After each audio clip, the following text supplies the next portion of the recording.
আমরা প্রতিটা বাড়িতেই ভাতের সঙ্গে লেবু খাই, চায়ের সঙ্গে বা কোনো খাবার স্বাদ বাড়াতে আমরা লেবু ব্যবহার করি এবং বিভিন্ন শরবতের সঙ্গেও আমরা লেবু ব্যবহার করে থাকি।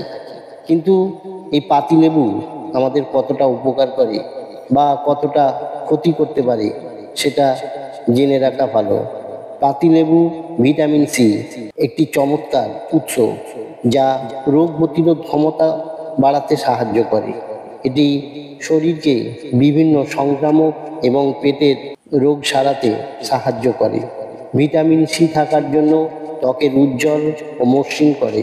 পাতিলেবু রস হজম প্রক্রিয়া উন্নতি করতে সাহায্য করে।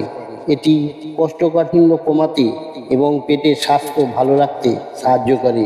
পাতিলেবুর রস শরীরে ওজন কমাতে সাহায্য করে, শরীর থেকে ক্ষতিকারক টক্সিন দূর করতে সাহায্য করে, হৃদরোগের ঝুঁকি কমাতে সাহায্য করে, সাইট্রিক অ্যাসিড কিডনির পাথর হওয়া থেকে প্রতিরোধ করে। এই লেবুর রস রক্তচাপ নিয়ন্ত্রণ করতে সাহায্য করে। যাদের অ্যাসিডিটির সমস্যা আছে তাদের ক্ষেত্রে খালি পেটে পাতিলেবু কম খাওয়াই ভালো এবং বেশি পরিমাণে না খাওয়াই ভালো। আশা করি আপনাদের এটা কাজে লাগবে। সবাই ভালো থাকুন, সুস্থ থাকুন। নমস্কার।